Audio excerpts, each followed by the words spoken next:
Okay, so this render, I put it on Instagram, I put it on Reddit. A couple guys asked me questions about it, and one or two guys asked me if I could make a breakdown of it. And so that's what I'm gonna do today. And this is gonna be less of a tutorial and more for you to sort of watch, follow along a little bit. But if you have a good idea of how to use Blender, then you should be able to understand the things I'm gonna talk about, because it's fairly simple. And I didn't import any models, any textures, any of that. Everything I did in here was in program. So you can definitely replicate what I just made here, and feel free to do that. All right, I'm gonna open it up. I think it's this one. Is it this one? Yes, all right. So this is the scene. This is what it looks like. Zoom out here. It's kind of ridiculous. Well, not really. It's not really ridiculous.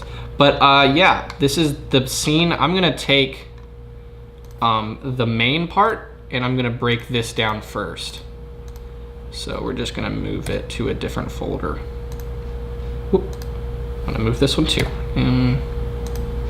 All right, everything's over here.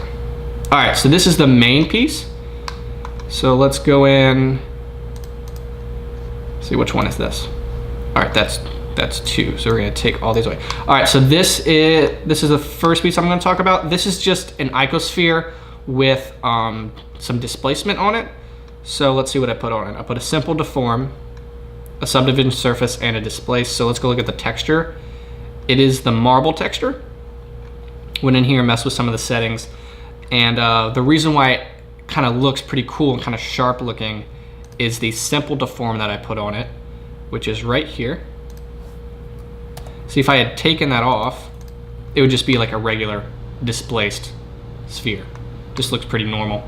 And then put it back on there. And what the simple deform is, I used twist and it just spun it up. So that's that. And then I added a red texture to it. Yeah, super simple.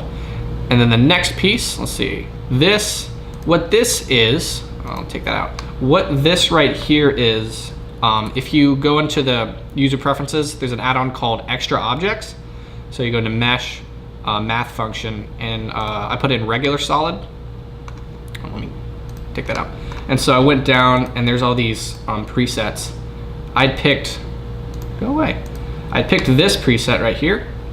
And then I went in, had to do a little bit of a limited dissolve on this. All right, so I went in and selected all of these right here until all the circular ones, I deleted them, and then I had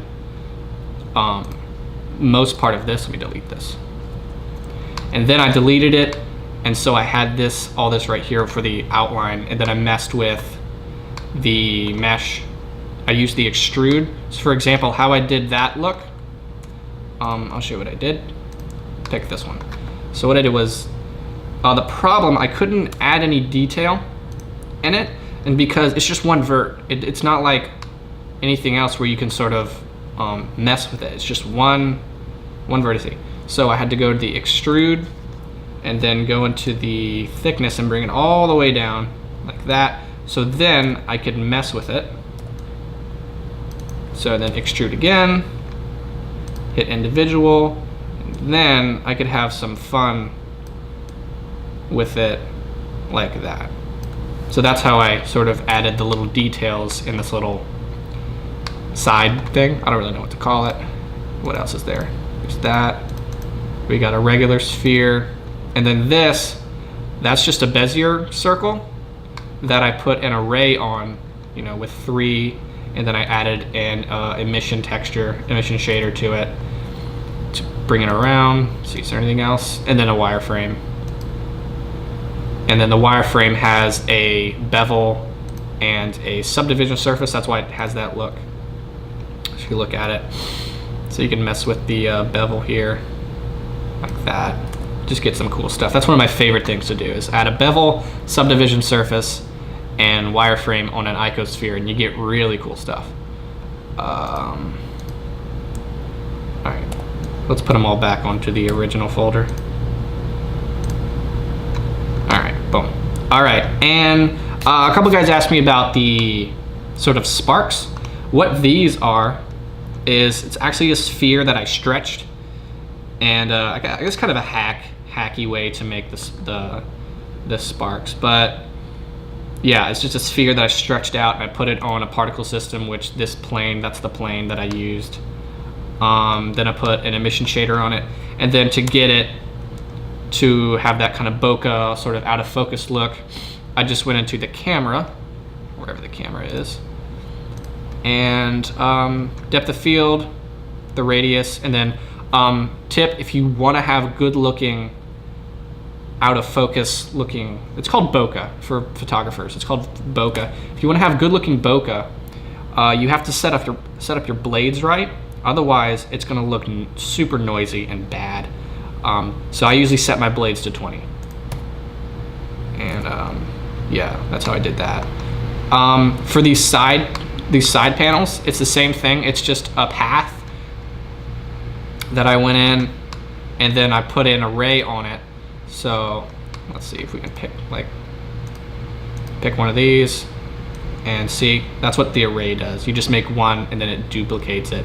And I did that for all 4 sides, and that was the inside of it. And then for lighting, all I did was I used an object light. So I put an emission shader on it, strength of 30, put it in there, and you know, it shined light down on my piece. And oh, and then these wires right here. What I did, another path. Paths are super fun. I love them. They're like wires. So the way I did that, it's super fun, and I wish I'd learned it a long time ago. So the way you do it is you get a curve, you do a path like this, and then you put in a circle. And what the circle does is this is going to be how thick the tube is going to be. So we're gonna title this one. All right. So, and then you have to go in order to add a thickness to our wire here. Where's the title? And then all you have to do is sort of scale it, and that's how big it is.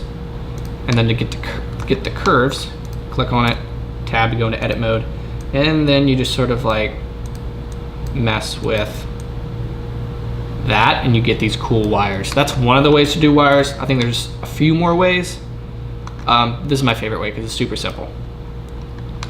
And then I got those wires right there, and yeah, I think that's it. That's the piece. That's the breakdown. Yeah, my favorite part of it is, of course, the emission. I love making things glow. That's one of my favorite things. And then to get it more glowing, I rendered it. I went into the compositor and I added a glare node. Yeah, that's it. That's the piece. If you want to go on my Instagram and ask me to break down any other pieces, I'll be happy to do it. I appreciate the guys who asked me. Appreciate you guys liking and commenting on the photo. Yeah, that's it. Thanks for watching.